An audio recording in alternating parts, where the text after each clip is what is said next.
If you're looking for ideas for some side hustles, you've come to the right place. Stick around because in this video, I'm going to share with you the side hustles that I'm currently working on.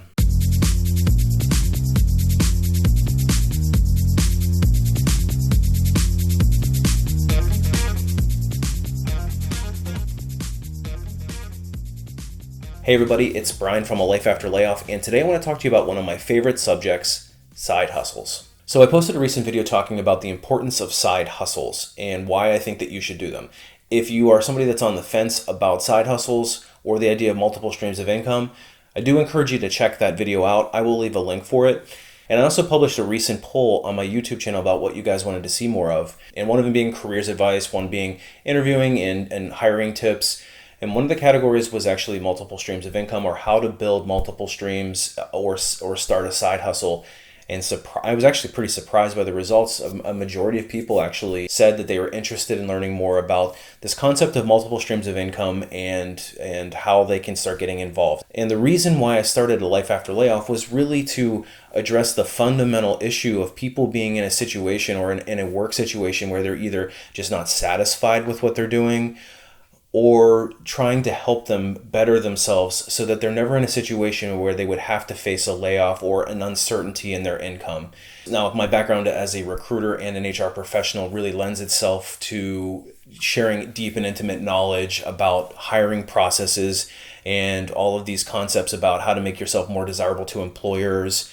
And I know that some of the advice is not popular, but really the purpose behind this channel is not to be a popular winning, making everybody feel good about themselves and all that stuff. I'm really trying to give you realistic, good, solid advice and telling you like it is, and I know that there are people out there that just don't like the bluntness of how I'm sharing it, and there's things about the HR function and about recruiting that I don't like, and I'm in this field and I know how it works, and it's like whether you like it or not, we have a choice. We can either be angry at the system and we can be mad at recruiters, we can be mad at human resources people, we can be mad at corporate America, or we can choose to play the game differently. And the purpose behind this channel is to give you the tools necessary to play the game differently, because I'm on your side. Then that's why I created A Life After Layoff and this YouTube channel, and all of this stuff is really to give you an insider's edge to income security through your job, but it also goes a lot broader than that. And that's where the multiple streams of income comes into play. And that's why I believe that multiple streams of income is so important, because if you are somebody who feels like you are underutilized, underpaid, bitter, burned out, any one of these things, that's why multiple streams of income is really kind of a cure-all for a lot of that stuff. Now, I know that there are a lot of people out there who have said, well, I don't got time for that, and I'm just trying to get my main job, and some people have even said that they think it's irresponsible to even think about multiple streams of income, which to me is a head scratcher. Why you wouldn't want to secure your own future and completely relying on an employer for all of your existence is kind of what gets people into a lot of trouble to begin with. So that's a bit of a head scratcher when people say that type of thing. But regardless, I don't believe that. I believe that you should set up a lifestyle that allows you to have a successful career and then also have a successful side business or side hustle or side income that allows you to achieve some financial freedom. And so the goal behind it, and this is all talked about in this other video, so I'm not going to go through too in depth, but the whole goal behind it is to have multiple ways of earning your base level expenses.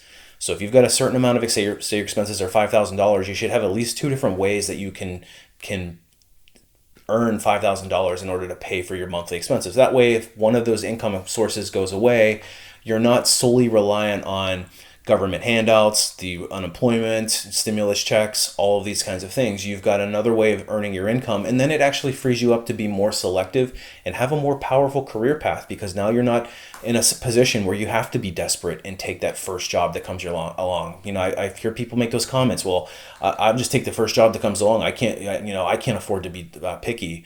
And I challenge that and say you should be able to be in a situation where you afford to be picky, and listen to this video and think outside of the box and get into a mentality of abundance by way of creating it instead of waiting for it to come to you. Because I think there's a lot of, this is not an easy path. And I'm not going to pretend like it's like you can just do this and it's, just spend an hour a week and then you're good to go.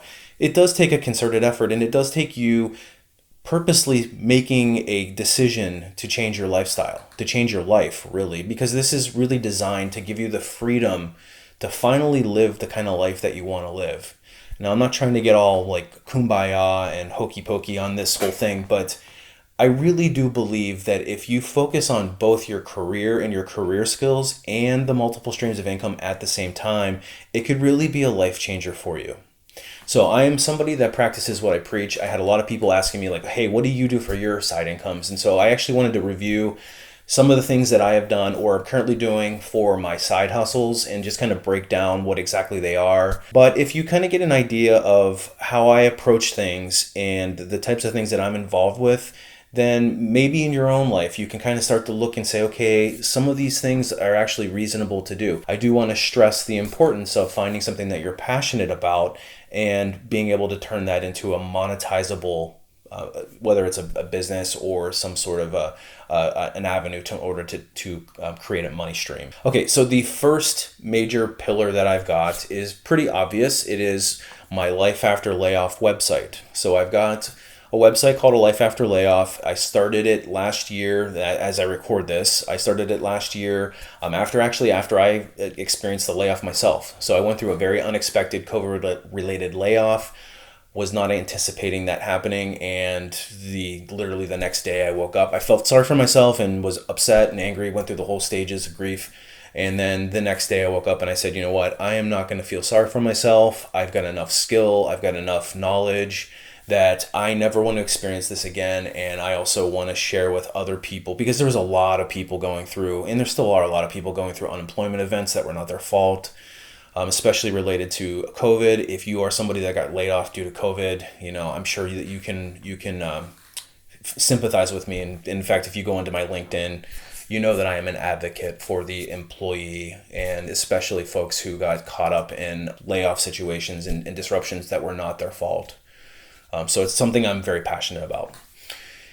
So that's the first thing. And how do I make money in my website? Well, I write articles, and part of those articles is I can monetize, and I haven't actually chosen to do this yet, and I'm honestly not sure if I'm going to or not, because I feel like it might cloud things. But I can put on my website ads. Google has an option that you can add ads onto your website, and then there are the clickable things that kind of flash on the side.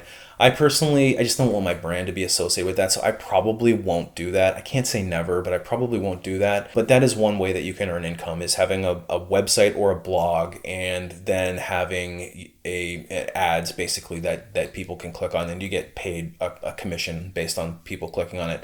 The second way to make money on my website is using affiliate links. So if I have a product that I really love and I've tried before and I believe in, there might be some articles where I'll talk about them, and then I'll disclose that this is actually an affiliate, and I do believe that I would never pitch anything that I didn't believe or didn't try myself personally, but I might put an affiliate link on there for a product that I've tried. In fact, I started my blog using a product somebody else made, and it's gotten me to where I am today. And I'll talk about that more in another video, but if you click and you buy through the affiliate link, you usually get a discount through me, and then I also get a small commission from the owner of that particular product. So we do disclose it, because people say, well, that's a conflict of interest, but I don't pitch anything that I don't believe in myself or I haven't tried myself. There's the possibility of having affiliates. I don't think I have a whole lot on there as I record this video, but I do have a couple of articles in mind that I do feel really strongly about, and I did use an affiliate link for, or an affiliate product for, and I probably will recommend the product because it's worked for me, and I will share more about that. But that's a second way. And you can, if you've got a good enough website traffic, you can actually make a fair amount of money. I know people making in the tens of thousands a month just from affiliate. In fact, even higher than that, but tens of thousands of clicks, you basically affiliate income. Also, in addition to that, if you've been on my website, you'll also notice that I have private consultations. Now, I do one-on-one private consultations, and I also do some resume writing. Now I have limited availability, and I've been fortunate to have quite a bit of interest, and so I usually only accept 4 to 5 appointments a week. And right now I'm booked up 3 or 4 weeks out. But I do on a limited basis private one-on-one consultations. And so that's a source of income that I have. Another source of income I have is I have developed a couple of training courses, so they're products, and one is the Resume Rocketfuel course. So if you're somebody that's struggling with your resume, I actually took my resume writing process. When I write people's resumes professionally, I took my process and turned it into a course. Writing resumes for me is a very cumbersome. It takes me 3 to 4 days, and the amount that I charge is not proportionate to the effort that I put in. And to just be perfectly honest with you, it is more cost effective and more valuable to my time to be able to put together a product that I think takes all of the knowledge that I use in writing resumes and transfers it over to my clients and gives them a chance to learn the skill that they should have for their career, but also gives me a chance to then reach out to a lot more people. I can only write so many resumes in a month. I might only be able to take on 2 or 3 in a month just because they're so cumbersome as far as writing, the writing commitment.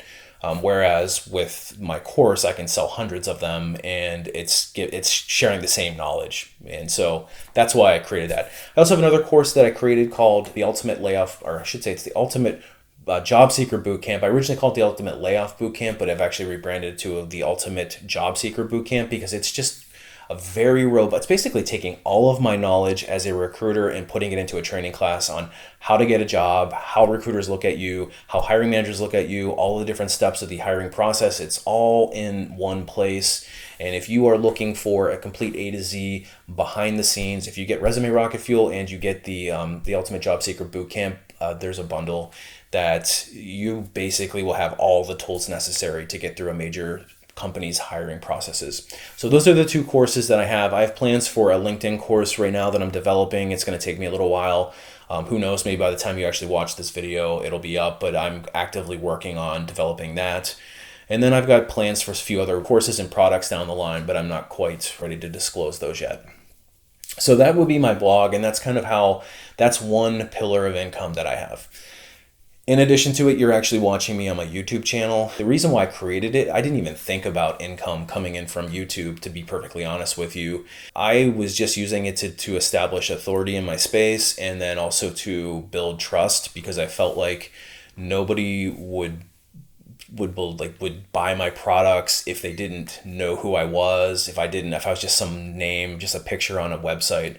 So I really wanted to show people that, yeah, I actually do know what I'm talking about. I've got a lot of real life experience doing the things that I teach people how to do. So that's why I created the YouTube channel. I think for me, it just seemed logical to be able to share that knowledge. I also felt like there was kind of a gap in what was being shared on YouTube. So I wanted to create a channel, really just to engage audience and build up trust. And I mean, that's really kind of it. Come to find out, the channel grew a little faster than I anticipated. So first of all, thank you for all of the support. I posted recently, I actually grew from about 1,000 followers up to 20,000 followers in about 2.5 weeks. So, I mean, kind of like a little bit whiplash. So super appreciative of everybody who's watching this and who have decided to hit the subscribe button. So thank you for that. Right before that massive growth, I actually had just qualified for YouTube's monetization policy. So I actually got my channel monetized. And as part of that, basically what it is the YouTube puts those ads in front of in the middle of videos, and they keep the ad revenue on smaller channels until you get to a certain point. And once you hit a certain point with viewer hours and the number of subscribers, then they actually start to share some of that revenue with the content creator. And so I got monetized and then immediately started making money. The first day I made $3. I was like, I told my wife, I'm like, oh my gosh, I just made $3 on YouTube. I wasn't even thinking. And I was like, if you make $3 a day times how many days in a month, that comes out to, I don't know what the money is. I don't have a calculator in front of me, but it's it's a $90-$100 or something like that. So I was pretty excited, and I say, hey, maybe that'd be a couple of dinners. We could go out and have a couple of dinners as a date night or something like that. Well, the next day it turned into $7. And then the next day after that, it went to it started getting higher and higher. Went 20, then went up. And so before I know it, I'm sitting on a pretty nice nest egg in my first month of income from YouTube that I totally didn't expect. Now, the nature of YouTube is it does do a little bit of this. So you have ups and you have downs. So I rode a nice up, and then I think it's kind of peaking and starting to come down to a kind of a normalized amount, but it's basically there is a degree of this that happens. So super appreciative of the algorithm finding me, and hopefully that's why you are even seeing this today. The YouTube has ended up being another nice income stream that I actually didn't even plan on. So the next major side hustle I have is photography. Now, my photography is something that's been a serious hobby of mine, and I got started about 15 years ago with photography, but really got serious within that and 10 years ago. So I was in it about 5 years before I said, you know what, I actually have some talent in this, or at least I think I have some talent in this, and I'm going to try to monetize, at least on some level, monetize it. Now, so I started shooting a bunch of, basically the first pillar is I started shooting stock photos. So there was a website called Shutterstock, and there's iStock Photos, a whole bunch of them. And I actually started creating content for these stock photo sites. And it's like basically micro stock. So every time somebody downloads one of these photos, you would get a small commission. I think I did like a quarter a download, or maybe it's up to $20 a download.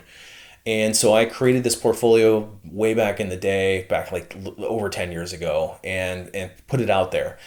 That has actually been a nice steady stream of income for me, even though I only did it I really seriously did it for a year. I kind of wish that over the last 10 years I would have been more serious and kept on creating a portfolio, because it could probably be pretty life-changing at this point.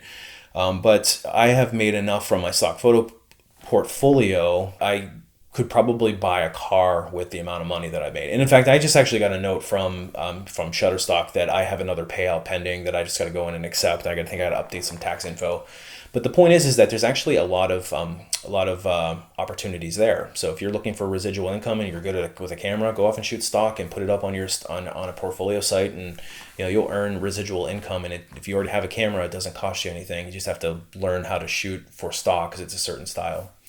The next thing I did was I also got into I shot weddings. So I started booking a bunch of weddings and shot probably, I don't know, shooting 8 to 10 weddings a year. And I was at about $3,000 to $4,000 a clip.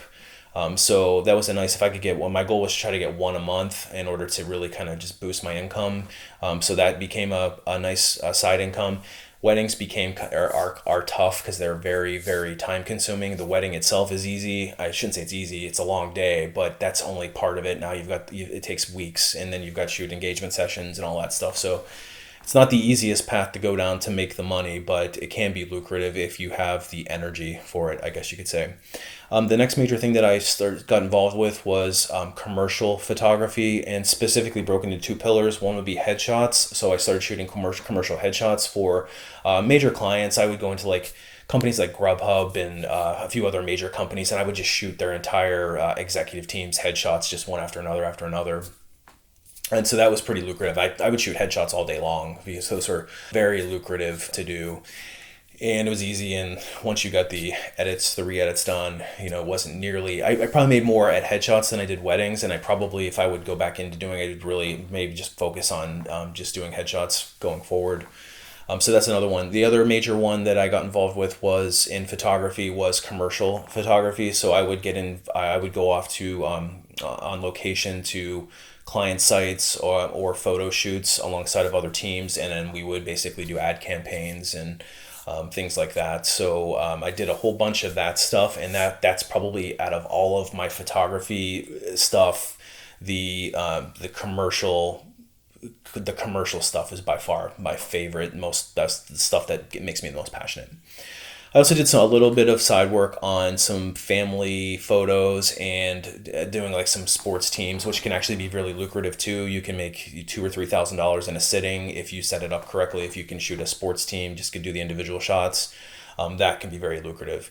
So that's my pillar in photography. It's tended to be a pretty lucrative, over the years, it's been a very lucrative thing. More recently, since I moved to a new location, I have not had the time to really kind of reinvest myself in photography, but that will be something that I will probably revisit sometime in the not too distant future. During my layoff, I decided to, at the same time as starting a life after layoff, I actually got involved with real estate. So my wife and I decided to go get our real estate license. And I really did it in the beginning, really more to support her, and so that she would have a partner to go through and we could be a husband and wife team. And I would have this I would kind of dabble in it and really do more of the creative behind the scenes, maybe the website design, help with some of the marketing activities. And she's going to be really more the front face of the business. So we just started that in January. She actually has a channel that's actually our channel, but she's kind of the face of it. And I'll leave a link below if in case you're interested in getting into real estate. It's definitely can be very, very lucrative if you are good at that type of work. And it's also a good side hustle because you can do it part-time, nights and weekends and that sort of thing. And she also has another side business herself where she's a fashion influencer, and she has an Instagram where she monetizes and gets some brand collaborations and that sort of thing. I'm actually planning on bringing her on the channel to do some tutorials on how to dress for interviews because she's way better at it than I am. So that's another pillar of income. The next major pillar of income we have tried is Amazon. So you can actually sell products on Amazon through Amazon FBA. And so all the products that you see listed on Amazon, most of them are actually owned by small business owners. And so if you go in and you find a product, you source it, and then you place it onto Amazon, and you can actually earn pretty significant income if you find the right products and you know how to market yourself correctly. So we actually created it's actually a baby mat for tummy time. It's a water mat, and we got, so we tried that, and I think I still have some inventory on Amazon. I will be perfectly honest with you. We made some mistakes early on with our product selection that I liked the product that we came up with, and I think we marketed it pretty well, but I feel like we made some mistakes in our process. And so we've easily broken even on our investment, but I think it's not been as lucrative as I had hoped. But I think knowing what I know now, I think I would be able to go in and be much more effective a second time around if I decide to get to it. There is a barrier to entry to getting into Amazon FBA. We spent, I think, a total of $3,000 to get our product, maybe slightly more than that, to get our product online. But it can produce significant revenue if you know what you're doing. The final major pillar that I have is I'm involved in some investments. So I've made some investments that pay dividends or residuals. And so then each month I get a residual that comes in. And specifically, there are some stocks that you can buy that have a residual. And there's also some cryptocurrencies as well. If you're into that sort of thing, there are some cryptocurrencies that pay a residual and pay a monthly, kind of an ongoing thing. The nice thing about the cryptocurrency one is there are some cryptocurrencies that if you say like, hey, I'm unemployed and I don't have any money to do that, there's actually ways around that. You can actually go into, there's a cryptocurrency called Theta, and you can actually download some software and basically run it on your computer, this type of program, and it actually will earn you residuals. You don't even have to buy any crypto in order to get it. So it's something that I run it on the background of my computer, and it'll just every day I get an update from it, and it's not a lot. The amount of money that I get from it is not a lot, but if you look at it over the course of a year, if you do it every single day, it can turn into a pretty significant amount. And the nice thing about it is when you get that crypto investment, then that over time as the asset appreciates, you have all of those tokens that you've kind of, it's not mining, but it's kind of similar to mining. You basically created all these tokens. Now you have the value that goes up, and then you can sell them for fiat cash, and then take them with you. So just another income stream to think about. And if you are looking at your portfolio of income, I really recommend that you diversify and have multiple streams. Because when one is not doing, like Amazon could have been a big stream for us, but now it's not really doing that much. And same thing with photography. Photography historically has been a very lucrative one for me. But because I moved to a new location, I have to get reestablished here. It does take time to build that up. That's going to be another one that's kind of on the low. But now YouTube has kind of taken over, and the blog and the trainings and all of that kind of stuff. So it's just kind of this, you want to have multiple streams that are doing different things at different times. That way, if one's down and you have other ones to kind of support you and prop you up, The goal should be, though, build up your streams of income so that you can have your bills and basic needs met in more than one way. In case you experience an adverse income decision, you are not going to be solely reliant on a single income, and somebody else is not going to control your destiny. And that's the kind of the summary of all of this. Is not to be braggadocious about anything. It's not to make you feel bad about your situation. It's not to make you feel deflated by, you have all these things going and I don't have a single one. None of that is the purpose of this video. The purpose of this video is just to show you that you can turn hobbies into ways of monetization. You can turn free assets. Basically, you can create money from thin air. And if you are interested in more ideas, leave a link or leave a comment below. Let me know what you think. And also, if you are just somebody that is struggling with, you have no idea what to do with your side hustle and you just don't know where to start, I actually do offer some consulting on a very limited basis. You can reach me through my website for that, and we can walk through some ideas. I am an ideas guy, and my wife gives me a hard time about it, but I'm always thinking of ideas, and I have probably 500 other side hustles that I could do if I just had the time, but I don't have time between my full-time job and all of the side income projects, and I've got a family, and I want to spend time with my kids and all of that stuff. So anyway, I know this has been a lot of information. This video is starting to get kind of long, so I'm going to wrap it up. If you have any specific ideas for multiple streams of income that you want me to, or any of the things I talked about that you want me to go into more depth, leave a comment, and I'm happy to check it out. Otherwise, I appreciate you guys watching. Hopefully this was of some value to you, and we'll see you on the next one.